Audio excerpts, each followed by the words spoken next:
All right, let's dive right into a story that really gets under your skin. This is told from the perspective of a man named Mason, a former search and rescue volunteer who's also of Navajo heritage. And he talks about two encounters years apart that are just so chilling because there's absolutely no logical way to explain them.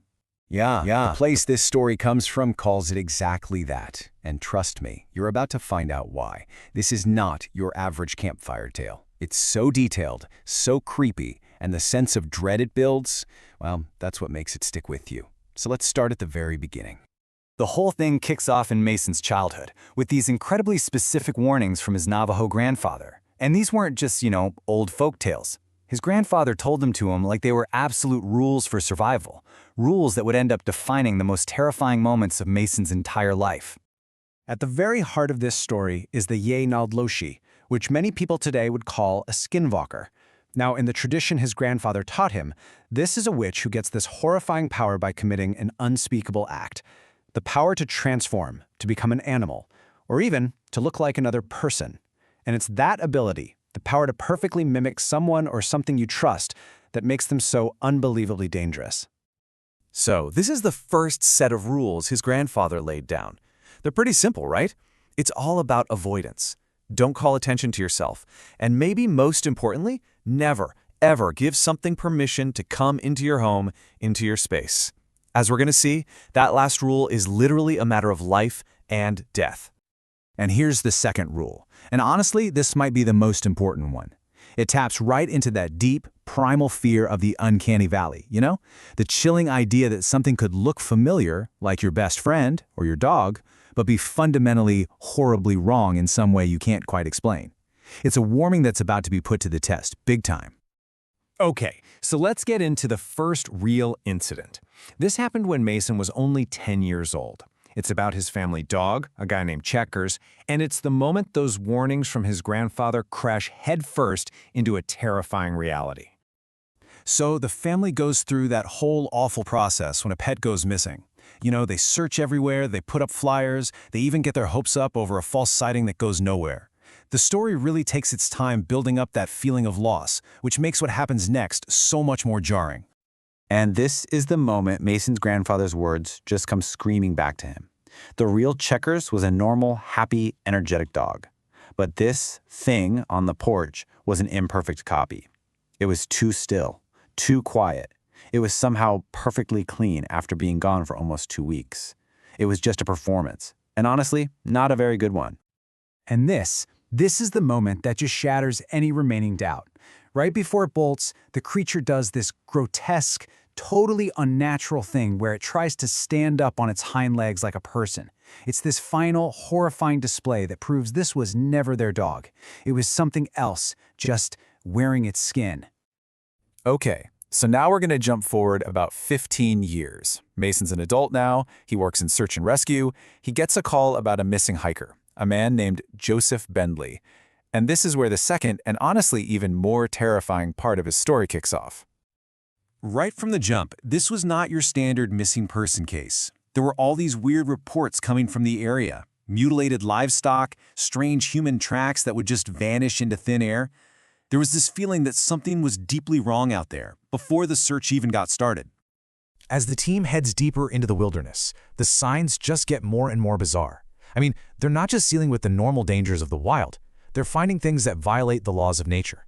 Branches that cut you like glass, a sudden suffocating silence where all the animals just go quiet, and handprints pressed way too deep into a tree, 7 feet off the ground.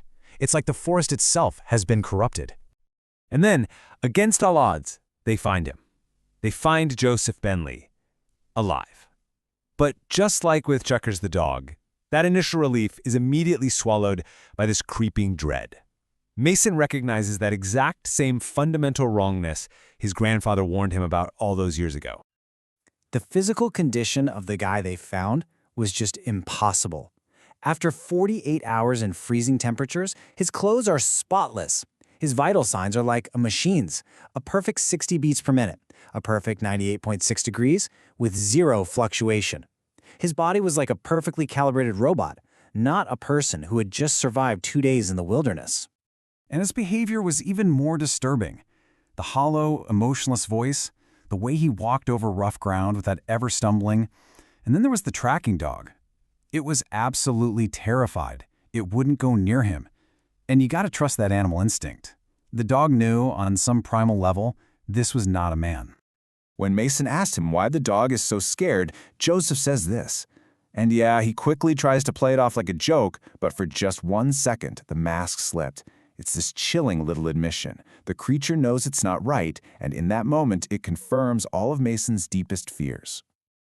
So the SAR team brings this thing back to civilization, back to Joseph Bentley's wife and kids, and what follows is a 2-year period of just slow-burning psychological horror as this creature tries to live a human life. The behavior goes from just being strange to being straight-up predatory. He isn't living, he's observing. He stands over his family while they sleep. He sits at his desk at work for hours, just watching. He's gathering data. He's trying to figure out how to perform the role of human being. And this is the terrifying explanation he gives to a coworker who catches him going through her personal photos. It's not a misunderstanding. It's a conscious, deliberate effort to mimic being human, which implies that being normal is a skill this thing actually has to learn. And then, the practice comes to a tragic end.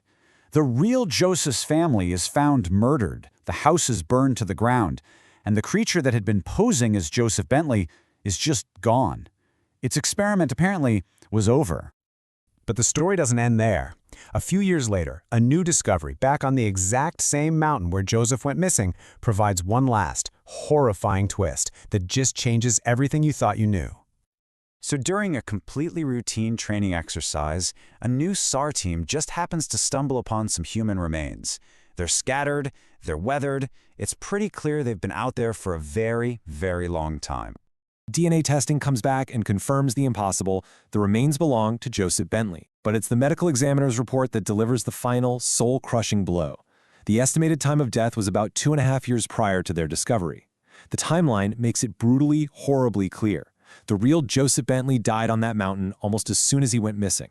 He was already dead before the search for him even began. And this is the question that Mason leaves us with. It's the question at the absolute core of this entire nightmare. That SAR team didn't rescue a man.